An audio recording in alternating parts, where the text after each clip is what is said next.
Om Sam Saraswati Namaha. Namaste. Namaste, everyone. On page 60 of the Kashyapa Sutras, which are contained within the book Shrima, the Guru and the Goddess, we're going to begin the discussion of Sutra number 9. And Sutra number 9 says, Jnanajnanadvandvajam Kolahalam. And so, Jnana means wisdom, and Agyan means no wisdom, ignorance. And Dvandvajam means the conflict or in opposition. So they're in opposition, wisdom and ignorance, or the Asuras and the Suras, the gods and the demons, the forces of union and the forces of individuality. They are in conflict or in opposition to one another. Kolahalam is an uproar, a great confusion. So the conflict between wisdom and ignorance makes a great confusion or a great uproar. And you can hear the cacophony of sound that comes when wisdom and ignorance collide inside our brains. You can hear that uproar, that great confusion, what that feels like when the Asuras within me meet the Devas within me head on. And they just have this great conflict. They have a great battle.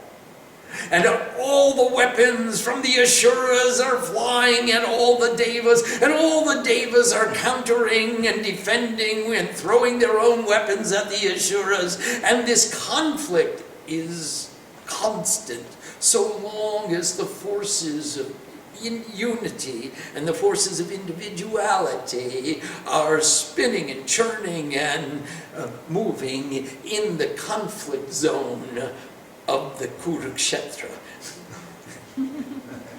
the field of karma. All existence is manifest in duality.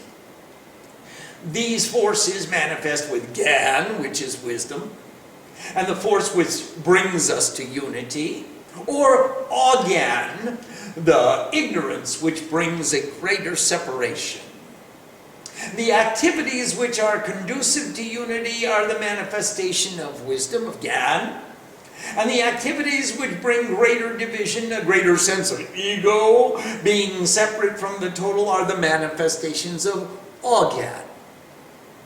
These two forces are in constant opposition in all aspects of manifested existence, in all things from Brahma to a blade of grass, as scripture likes to call it.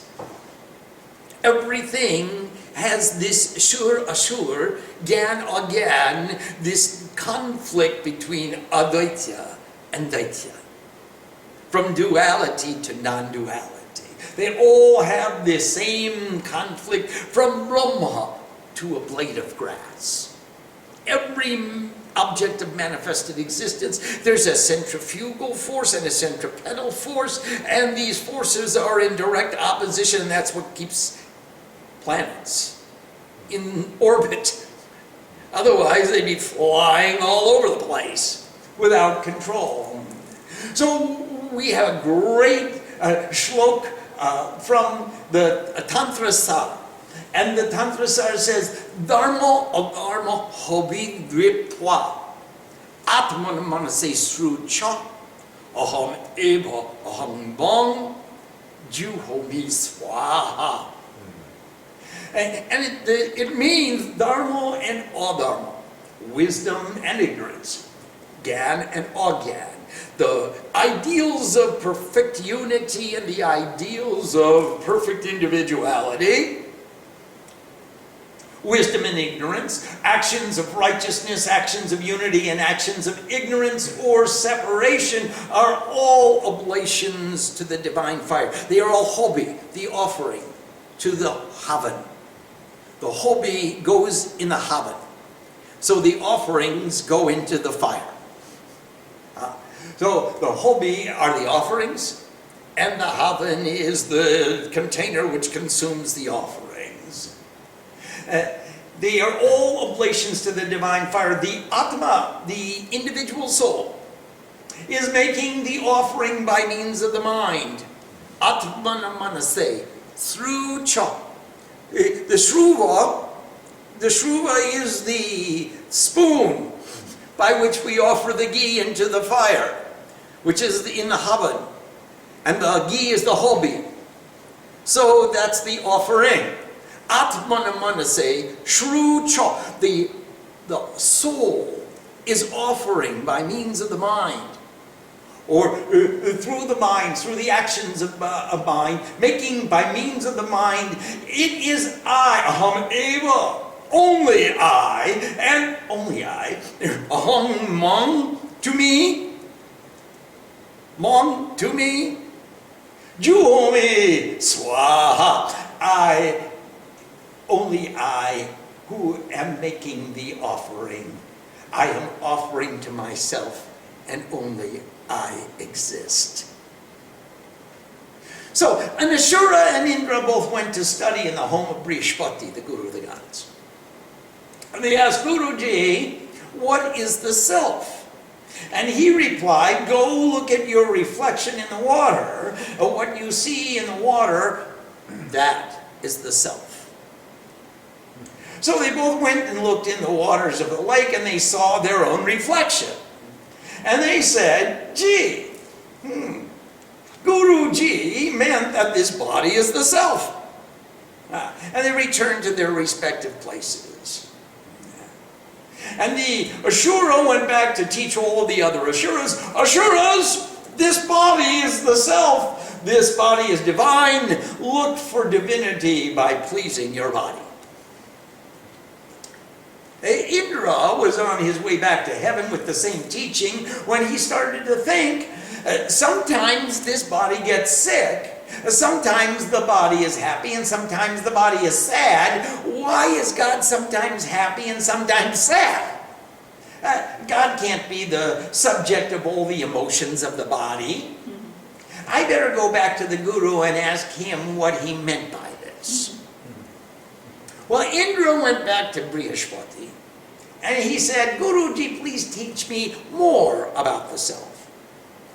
And Guruji said, do more meditation, perform tapasya, your spiritual discipline, then go back to the waters and see what you see. Indra performed his discipline, and then he went to look in the water. And he saw that the one who looks into the water is the self, not the reflections. And Indra went back to all the gods in heaven and said, gods of heaven, the reflection is not the self, because the reflection is always changing. The seer is the self, because it is always the same. The self is the consciousness which perceives the reflections. So all through our lives, we are required to resolve this conflict between wisdom and ignorance. This is the only way we can be free from confusion. The resolution of this dilemma, this conflict. The Asuras will teach us selfishness. The gods will awaken consciousness. This conflict between selfishness and divinity is the perpetual cause of confusion until we become one with the light. So we've got the gods on one side and the Asuras on the other side, and they are churning the ocean of pure consciousness. And they're churning this ocean of consciousness, and this conflict, this confusion between the forces of individuality and selfishness would say, hey, look at me, look at my reflection in the water, I am the self, I am the one who is to be pleased. is in conflict with the forces of divinity, which say we are the consciousness of unity and we are all to be pleased. The aradhana of the pleasing, the attempt to satisfy the divinity within the whole cosmos is a universal enlightenment. It gives us universal empowerment. It is not just for the individuals, but it's for the entire universe. So now these two forces are in conflict. You can see in every time you do any behavior, the forces of ego says, that's enough. It's good enough. Go get your pay. Go turn in the project. It's done. It's good enough. And the forces of divinity says, I can make it better. And the forces of duality say, hey, get a little more for yourself. One lady wrote to me this morning. She said, I just got a new job. I just got a job offer. Should I ask for a raise right now? I said, wait a minute. Before you negotiate to raise your salary, why don't you appear at the job? Show up for work. And then, if they like your work, we can talk about how we can work together more efficiently and how you can add greater value to their proposition and how they can help you and empower you with a greater salary. I don't go the day they said, okay, we'll hire you. Well, I want more money.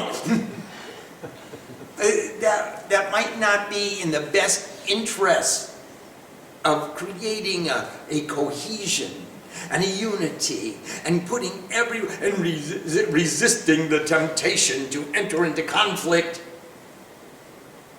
Maybe we should take things slowly and methodically and make a plan and don't try to get fired the first day before you even start. No. Don't try to get a raise before you show up for your first day of work. Oh. One day, darkness went to the Lord. And he said, Lord, I know you have created all existence with purpose and meaning. Everything upon the earth and in the heavens has a reason. The waves that wash upon the shore, the sun that rises every morning, the stars that shine every night, the living beings and people who go about their functions upon the earth, all are acting in support of your purpose. Without your order, no one does anything, nor is there anyone who can prevent himself from acting once you have ordered him to act. But Lord, I have one question for you, which I sincerely want to understand. Why is it that the sun is always chasing me around the earth? I mean, if there's harmony and there's balance and there's a purpose, why is the sun always chasing the darkness around the earth? Sometimes I get tired and I want to sit down. Even then, the sun comes and chases me away. Please, Lord, explain to me why the sun is always chasing me. He's your son. You're the son of a son. Please illuminate this proposition for me. And the Lord replied, let me ask the son about this. And he called the son, son, you come here. Darkness departed. The Lord continued, son, I have fashioned this creation with the ultimate of harmony. Everything has a purpose. A reason which can be understood in the divine plan of things. I want to know, why is it that you are always chasing your brother darkness around the earth? You never give him a chance to rest. Every time he sits down and wants to rest, you come along and chase him away. What is the meaning of this behavior? The son said, Lord, you please excuse me, but I have never seen darkness. You please bring him here and show him to me, and I promise not to chase him away. The conflict between wisdom and ignorance makes a great confusion. This Jnanajnanadvandvajam Kolahalam. It's just a great uproar of confusion. This darkness and the light, always in conflict, always in duality. The sun says, show me the darkness, I promise I won't chase him. It's the nature of the sun to illuminate the darkness. It's the nature of the devas to illuminate the ignorance. It's the nature of wisdom to illuminate all the negativities of our lives. So this is the proposition, the sutra today of Jnanajnanadvandvajam Kolahalam. The confrontation, the opposition, the conflict between ignorance and wisdom is what creates confusion. If there's only negativity, you have no confusion. All life is negative. Oh, poor me, I'm depressed. There's no confusion. I just have no inspiration. Poor me. If there's only wisdom and light, you never see the darkness. You never see the confusion. There's no conflict. Your lives are free from conflict. Jnanajnanadvandvajam Kolahalam. The conflict between wisdom and ignorance creates the confusion. Om Sam Saraswati Namaha. Namaste. Swami, where is the conflict though? Because it's ignorance's nature to be ignorant. The Asuras, that's their nature, is to be Asuras. Yes. To be Devas. So it's part and parcel of creation. It goes with the deal. Yes. Right? Yes, and the conflict between the two is inherent within every object of creation. So you have to transcend the conflict for there to be no conflict. Yes, you have to become a son. You will become Kashyapa. You will become the illuminator. The one who illuminates, who looks in the pond and sees only the illuminator. He sees the seer. He doesn't see the conflict, he doesn't see the confusion, he doesn't see the negative, he doesn't see the ignorance. He is illuminated. He lives with wisdom. He moves like the sun around the earth, and he never saw the darkness. All these days he's been chasing the darkness around the earth, and he was unaware, he was oblivious to the fact that there is darkness. The rest of us are saying, oh, poor me, there's darkness, there's light. Which should I do? Should I fulfill my material obligations? Should I pursue my spiritual opportunities? Well, we make a bifurcation of ourselves and say this self is all about the confusion of bondage to egotism and attachment. And this self is bound by love for divinity, for the force of purity and clarity and unity. Which shall I pay attention to? Both. Why? Well, it's the nature of creation. It's both. It's the nature of creation until we rise above the fray and become the sun who illuminates. And when we become the sun who illuminates, we wear a yellow sari and broadcast our light wherever we go. All of them are tapasya. All of them are tapasya. So we have to go through that conflict though to become the sun, right? Well, we don't. Either we go through it or we just rise above it. And the way we rise above it is by focusing our attention on the light. By focusing our perception on the goal and not being bogged down by the attachments to egotism and possession and aham and mam. And we say, okay, now is my time for sadhana.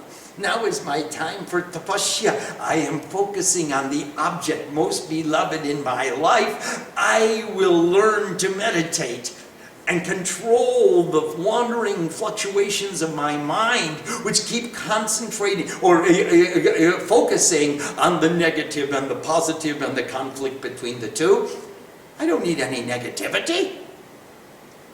And that's the function of meditation. We have a question from Ambika. Yes, please. Would you please explain the difference between doing puja, japa, and meditation? Is there a Devi Mandir style of meditation? Thank you. There's only one meditation, Ambika. It's not the Devi Mandir style, and it's not any trademarked style. It's not the Siddha Yoga or the Kundalini Yoga or the TM or anybody else's style of meditation. There's only one meditation, and that is where we come to a point of total absorption in what we're focusing upon.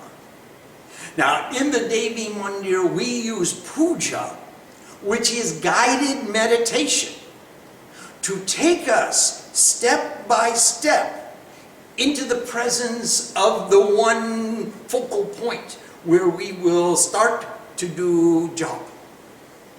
And we come step by step. Here are my negativities. Here are my attachments. Here is my ego. I'm putting them all on the flowers, and I'm putting each flower at the feet of God, and I'm putting all the flowers into the organization of a roadmap so that I can see step by step, how did I lead my consciousness, my awareness into the presence of the one focal point where I want to meditate. I'm going to bring that divinity into my heart. I'm going to take it out of my heart, put it on a flower. I'm going to take that flower and put it at the feet of my deity. I'm going to focus on the deity, and then I will recite her mantra in japa. And the japa, that means I am consciously counting how many times I am saying her mantra until the japa becomes a japa japa. And that means I am not counting the mantras are counting me. It's just going on of its own accord, and I cease to be in control. I am totally submerged into the awareness of my unity with the divinity, with the deity. I go from the deity with form to the deity beyond all form. Now, if you want to call that the Devi Mandir system of meditation, please, by all means, feel free. But every single kind of meditation brings us to transcend. It's all transcendental meditation. There is no meditation that does not seek to transcend our physical relationship and go beyond the deity until I become the deity.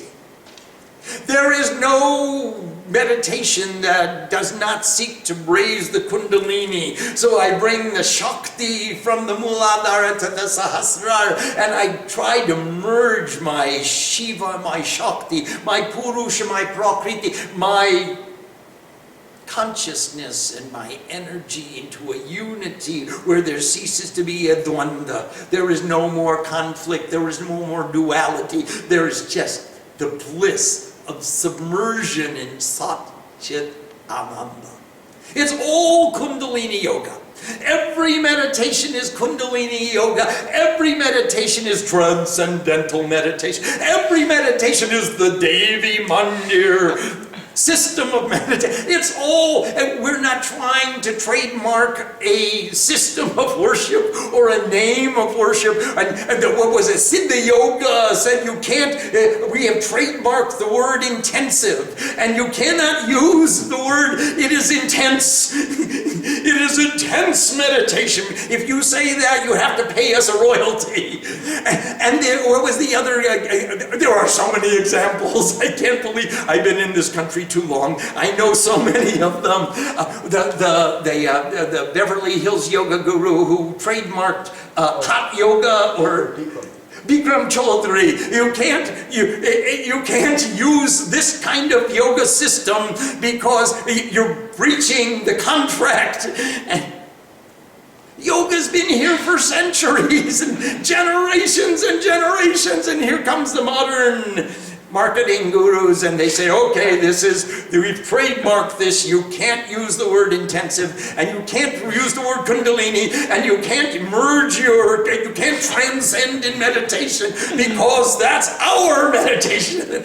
No, we're not trying to do that, Ambika. So the Devi Mandir meditation is to use puja to bring you to the altar. And I'd love to go to the altar with you.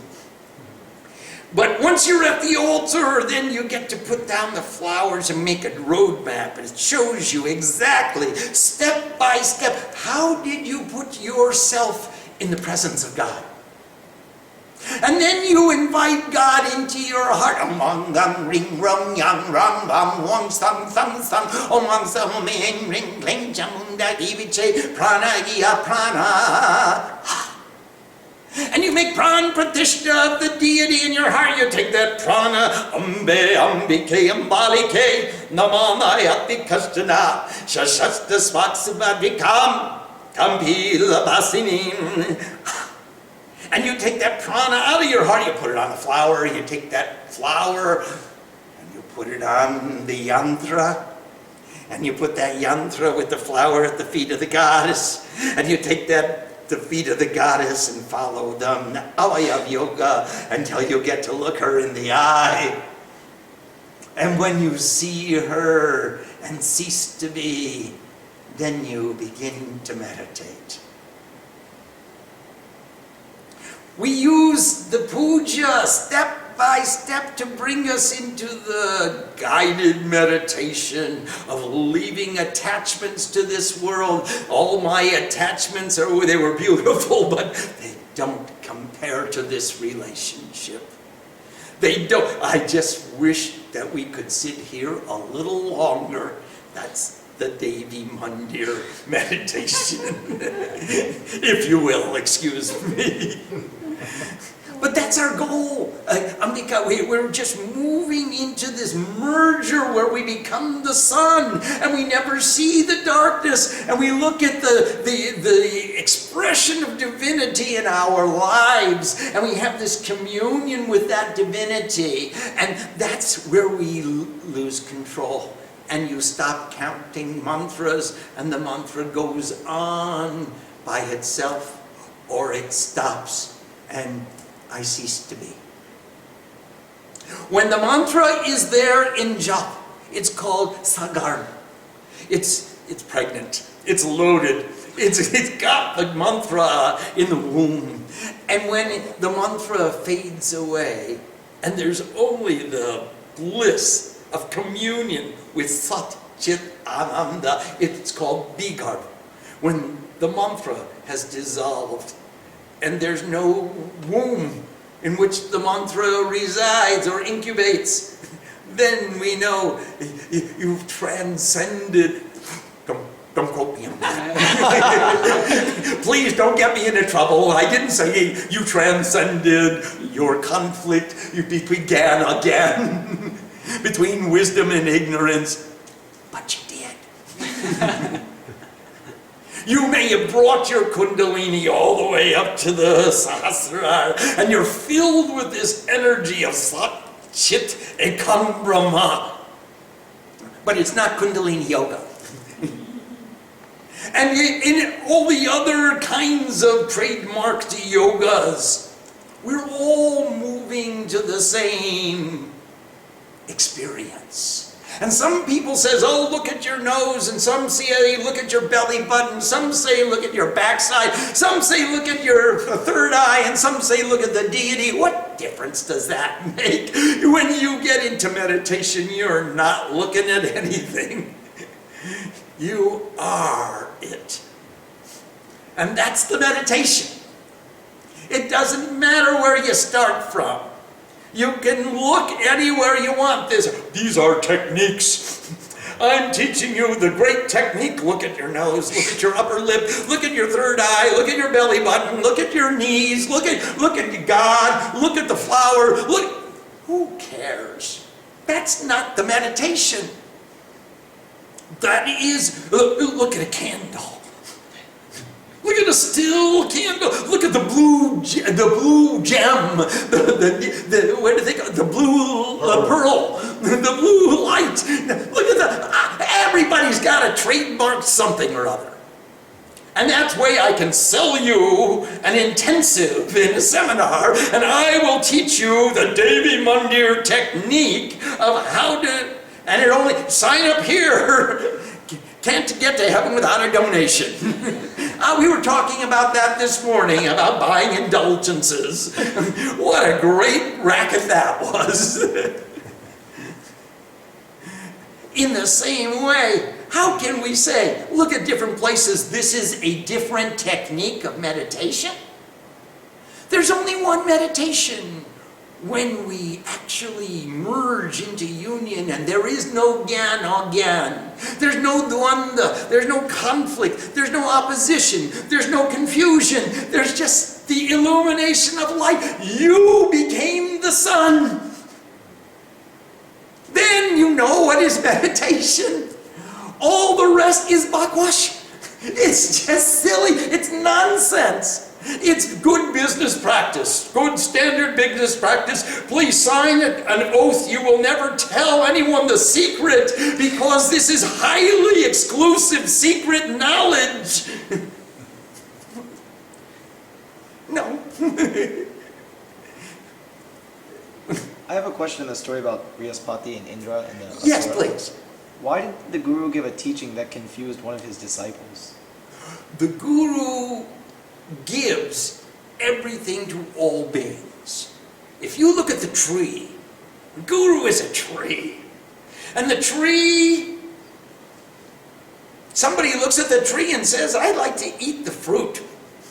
And somebody says, I'd like to pluck the flowers. Somebody says, I'd like to take the twigs and chew on them. And somebody says, I'd like to take the limbs and use them for my fire. And somebody says, I'd like to sit under the shelter of the tree. So the tree just stands there and says, okay guys, take what you want, take what you need. I'm just going to stand here and bear my fruit, my gifts. I'm going to bear my fruits, and I'll bear my leaves, I'll bear my flowers, I'll bear my limbs, I will give you what you want, take as you will. If you destroy the tree, then nobody will give to you. If you take what you need from the tree and treat the tree with respect, he will serve you from generation to generation to generation. And he'll take all he'll purify the air, and he'll give you a cool breeze, and he'll make the rain come in its season, and he'll hold the earth steady so it doesn't wash away, and he'll make a home for people who want to sit under the tree, or people who want to live in the limbs, or dig a hole underneath the roots. He'll serve creation in so many ways. But you see the tree through the perspective of your own desires. So the Asura said, I want to be important. I see the Guru, I see the reflection as a reflection of myself, and certainly that's the divinity I want to serve. There's nobody more important in this whole world than me. That's what the ego says. Cogito ergo sum, I think, therefore I am. And the law of self-preservation says I've got to preserve myself. I am the most important person in the world. Now the Devas go to look at the reflection. They say, that's not a good teaching. That reflection is always changing. In fact, I was sitting here with the Asura and we were both looking at the pond. I saw him. I don't want to become an Asura. That's not my image of divinity. The Devas are shining ones. They are illuminated beings. They became the sun. I don't want to look at any darkness. I don't want to look to duality. I want to see the goddess of unity. Remember in the Ratri Shukta, the darkness departs and Usha, her sister, brings the light. Thank you, Usha. She brings the light, and the light illuminates the karma of all sentient beings, and everybody awakens to the new consciousness of a new day and their plan for that day. And how am I going to function in this world? Am I going to deal with the conflict between wisdom and ignorance? And am I going to have to fight the battle with the Asuras? Or can I rise above the fray and become one with the light and efficiently, effectively know what I'm proposed to do, know where I'm going and how I'm going to get there, get an understanding of what is the purpose of my visit, and thereafter make the journey. We have a question from Sadhana Shakti. Namaste, Sadhana Shakti. Dearest Swami, can you explain the difference between being ignorant and being naive? I think I mix the two sometimes. Oh, yeah. There's a naivety which gives up your capacity to discriminate. And there is ignorance where you just don't know. Now, the ignorant can be taught, but the naive, they know, and they fail to operate on the functional level of discriminating.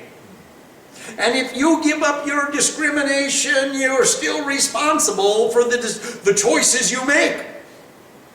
If you don't know, if you're ignorant, if you have ogyan, well, someone with the light will come and give you knowledge, and then you will have gyan, and you'll make the right decision. But if you have naivety, then you just look at things superficially and trust them on their face, and you do not apply basic principles of discrimination. And nonetheless, you're still responsible for those decisions. And you may not like the outcome. We have a question from Rosie. Namaste, Rosie Ma. When I feel an uproar of confusion within me, if I say to myself that this confusion is the conflict of my ignorance and wisdom, and watch the confusion and let it pass, is this the best way to handle that uproar? Rosie, rather than watching the ignorance and let it pass, I would suggest you watch the wisdom and let it stay. And don't focus your attention on the negative, but focus your attention on the positive. Now, I see ignorance and wisdom in conflict in my circumstances of life. Let me focus on the wisdom and let the ignorance depart of its own accord. Let me just follow the dictates of wisdom. Let me use that light, that illumination as the criteria by which I will discriminate which decisions will be appropriate in my circumstances. I believe that will be our most prudent course of action. I don't want to watch the ignorance. I don't care about it. My God, I've been watching it for years and years and years. All it does is grab me and say, okay, Swami, you want to pay attention to the ignorance? Here I am. Let's try to focus our attention to the wisdom and become illuminated with the light. And see if we don't derive a better result by letting the ignorance go away because it was unattended. We have a question from Usha. Namaste, Usha. Thank you for bringing the light. Every atom of existence is performing tapasya. What a wonderful sentence. Could you say a little more on how we correctly cooperate with this universal law of sacrifice? Usha, every atom is producing some kind of movement. protons, neutrons, electrons, quarks, all are revolving around the nucleus of an atom, and the atoms are spinning in such a way as to create a cohesion, and they join together and they make molecules, and the molecules join together and they make substances, and the substances join together and they make human beings, etc., etc., etc. Now, once I know that every atom of existence has movement, I know that all movement produces friction. All friction produces sound and heat. It may not be audible to the human ear, but the rishis cognized it as bij mantras. Now, that's the sound portion. The heat is tap. So every atom every movement is producing friction, and all the friction is producing heat, and all the heat is tapasya. Every atom is striving for purification, whether they know it or not.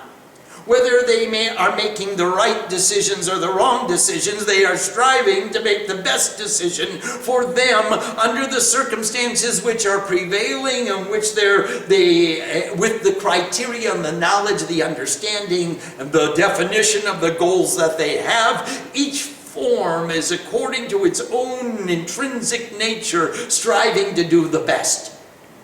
I want to become the best thief. I want to become the best politician, the best liar, the best thief, etc., etc. Or I want to become a sadhu. I want to become the most efficient, organized, intelligent, loving, joyous individual that doesn't bore his students. So these are the criteria. I know that everybody, every atom, every form composed of atoms is producing this tapasya, and therefore each one is striving for the best. Each one is striving to manifest divinity in its own way.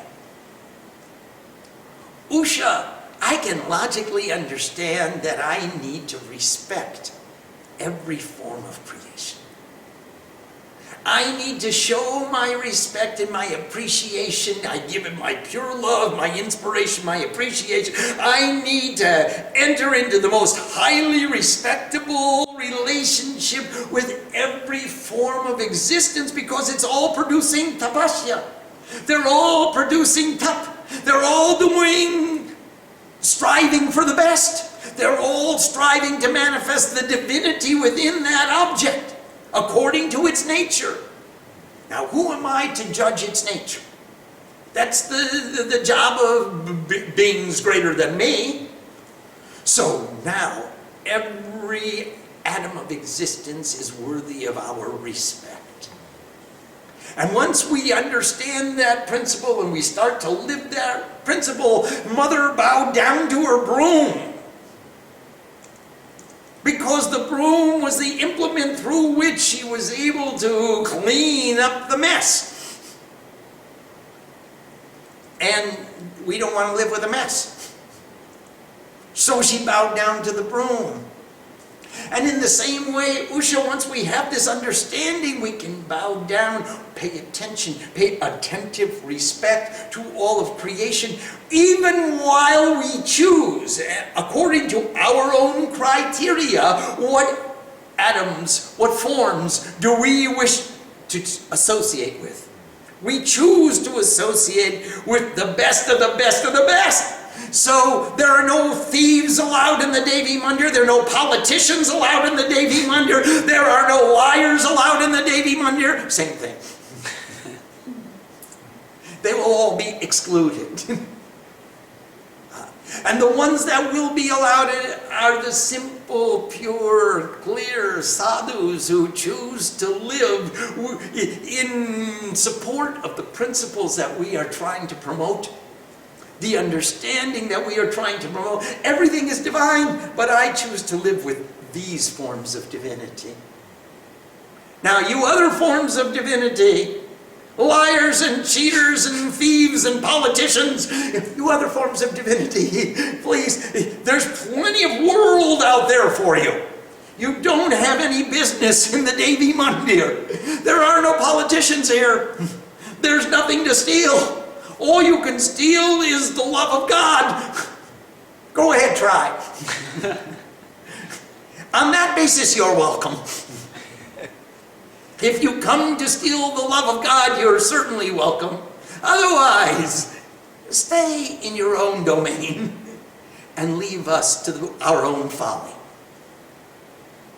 Usha, I believe this knowledge gives us an inspiration, it gives us information, it gives us a new way of cultivating that relationship that we're seeking, that satsang that we are seeking, with which to associate ourselves so that we become better and better and better.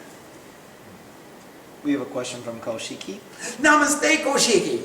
With all due respect, what is so great about Nirvikalpa Samadhi? I am like Ramakrishna when he said, I want to taste sugar, not be sugar. Will I change at some point? Nirvikalpa is still a little scary to me, and I love to worship and be with Kali and the other deities. Well, that's a fine attitude. There's no need to go into Nirvikalpa. She will take you when she's ready. And once you've gone there and she sends you back, you'll just be able to serve her the way she wants you to serve her. So there's no need to strive towards Nirvikalpa Samadhi. It is a one street sign along the way on our path to complete submersion in divinity. But if you try to maintain the Bhava Samadhi, the intensity of reality, the concept, the concept which is free from conflict, if you rise above the Jnanajnanadvandvajam, if you rise above the conflict between wisdom and ignorance, and consider yourself a sun, and you are the illumination, Kaushiki, you are she who comes from within. And you illuminate that she who comes from within, that bhavana, that feeling, that attitude, that will be of the greatest delight. And you will rise and rise and rise, just like the rising sun, which Usha brings. And then we will be able to illuminate all the karma and forget about the dvandva between the Jnana. We can forget about the conflict. And we move into Savikalpa Samadhi. And when the Savikalpa Samadhi becomes so intense, she will take you herself into Nirvikalpa Samadhi, or she won't. And it doesn't matter, because you're living in your own reality. You're living with her. You're not, the real world doesn't constitute obligations and responsibilities and all of the other things that you gotta do. The real world is filled with opportunities and joy and love and the privilege to do what you choose to do. And that's the difference in your lifestyle. We have a question from Elise. Namaste, Elise. The mind seems to take the path of least resistance. The spiritual path is swimming uphill. How can you engage the mind into swimming uphill? Oh, you can show your mind all the delight and all the pleasure that you can derive from reaching the uphill goal. And if the mind takes the path of least resistance, it's going to be the least worthy of all the thoughts that you have. It's going to be the least worthy of all the attainments that you can attain, is the path of least resistance. I want to attain the path that I have to strive to achieve. I don't want just to take the easy way. If I take the easy way, I'll continue to enjoy in the world and enjoy in the world until it's no longer enjoyable. Now where do I go? I guess it's uphill all the way. That's the path of the least resistance. Oh, I want more of the world and more of the world, and look at me, I've got more of the world. until I don't respect more of the world, I don't enjoy more of the world, I don't like more of the world, it's no longer pleasant, it's no longer fun. Who cares if I got more of the world or not? Who cares if my peers and my friends say, oh, yay, Elise, you've got more of the world. Look at your new car, look at your new house, look at your new you, look at. After a while, who cares? You want to pursue not just the path of the least resistance, you want to pursue the path of the most worthwhile existence. I want to grab on to the feeling, the bhavana, the attitude, the intensity, the sincerity, the commitment, which really has meaning to me. And the things of the world, which are the path of the least resistance, no longer fulfill me. So where do I go? To the Devi Mandir. They've trademarked this path of meditation. They call it Devi Mandir meditation. Come to the Devi Mandir and do the Devi Mandir meditation. And you'll find it's not just the path of least resistance, it's the path of the most worthwhile existence. It's the path of the most worthy accomplishment. And who cares if it's easy or hard? I want to do the worthy, not just the easy. We have a question from Ekatmananda. Namaste, Ekatmananda. Pranam. It always feels good when we act in accordance with the light, and the results are always good. So why is it that we continue to fall into delusion despite our experience with the light? Because we want the easy way. We want the easy way. And when the easy way comes to us, oh gosh, I don't have to do all that. I'll just graduate myself today and become the master of all this knowledge. I could be a pontificator. I could sit there and why be a disciple? I could be the guru. Why go through all that tapasya?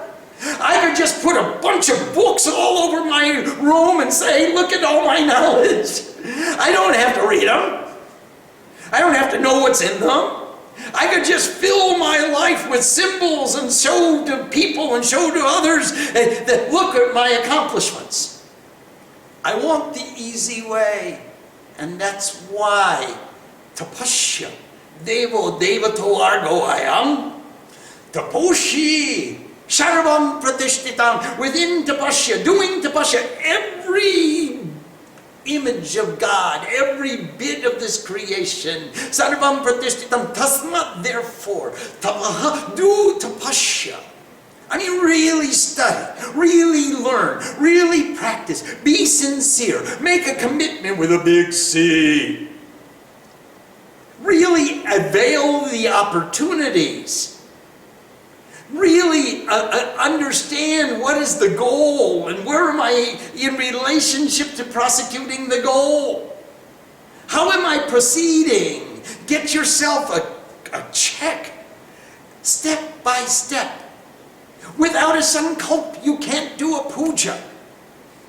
It's just impossible. The first thing you do when you sit down and say, hey God, it's me. And today is Thursday and I'm sitting here in the Devi Mandir and I'm going to read to you this text because I love you.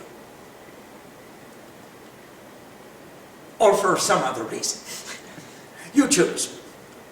So that will be, you got to start off with a sankalpa, and you can't have a sankalpa until you know what the viniyog is, and what is the application, and what is the goal, and what is the destination, what is the path. And what are we going to do in order to get there? We were speaking the other day that, in order to put the cabinets in the wall, you have to know where the studs are. And in order to put the studs in the wall, you have to know where the bolts are, in the foundation. And if you don't have a plan from the very beginning to the very end, you can't build your house. You put the studs on top of the bolts, it won't work. You got to move the stud over, then the cabinet won't go on. Then you can't screw you just make a mess. It'll take you twice the time and 3 times the expense. In order to build your edifice, you need a plan from the beginning. What's it going to look like when I complete this structure? I believe we need the similar plan for life. What's it going to look like when I grow up? If I don't know what it looks like when I grow up, well, how do I know which direction to grow? There are so many beautiful courses of education online for free. Which one should I take? I can't take them all. There's a lot to learn. Which one should I take? What do I want to become? What am I going to do with this knowledge? What knowledge is appropriate for me in my circumstances? Those are some pretty weighty questions. I better answer those questions before I sign up for the first class. Well, I'll take a little of this and a little of that and a little of that and a little of that. And by the time I'm done, I'll have a very little, very little. Remember, an analyst is someone who studies more and more about less and less until ultimately he knows everything about nothing.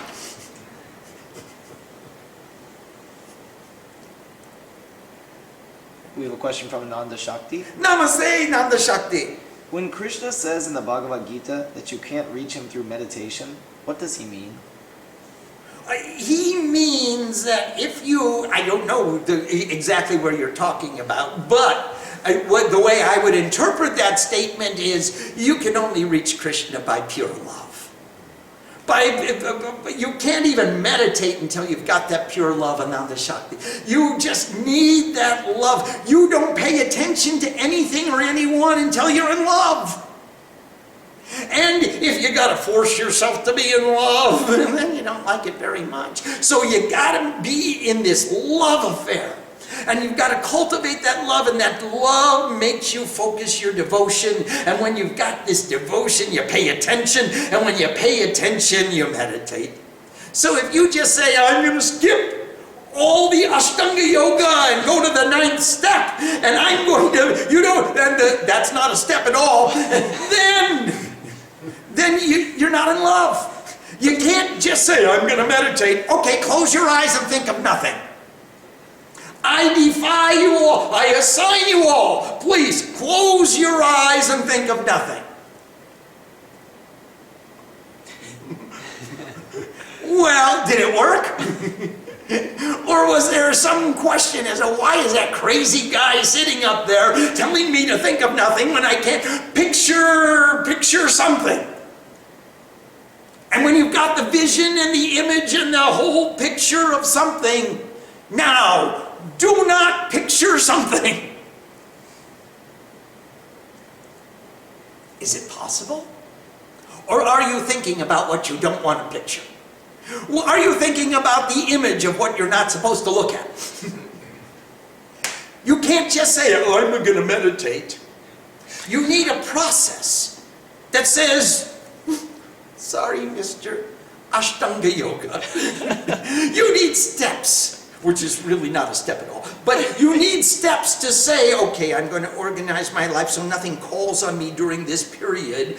And now I'm going to budget my time. I'm going to budget my resources. I'm going to budget my energy. I'm going to budget my mind. And now I'm going to sit down in a still, attentive posture and breathe according to the rhythm of my pranayam and bring my senses to a focus. And then I'm going to bring all the concepts into my heart, focus my mind in one pointed meditation until there's only a subject, an object, and a relationship, and then there's only subject and object, and then there's only object. It's all you. Step by step, we're going to bring our consciousness into the awareness, into the love affair, into the meditation on Krishna. So Krishna says, you can't get to me by meditation alone, is what he said.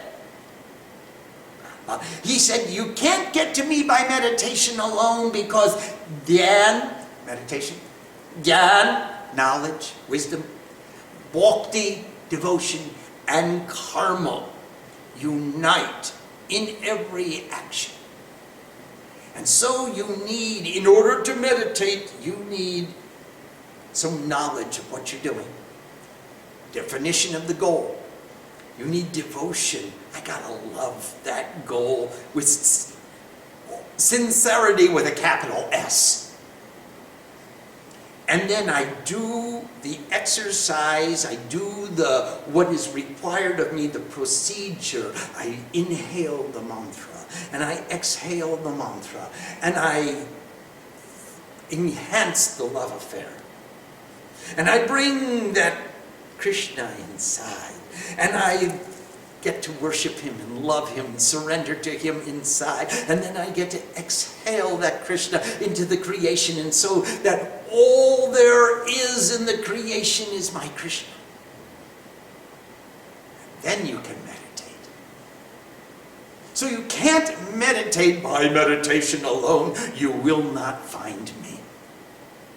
But by a combination of all four, dhyan, jnana, bhakti, and karma, you will eradicate the dvanda, the conflict between wisdom and ignorance that's making this confusion, which is churning our mind, which is making us daydream, which is keeping us and precluding us, preventing us from moving into the absorption in that Sat Chit Ananda.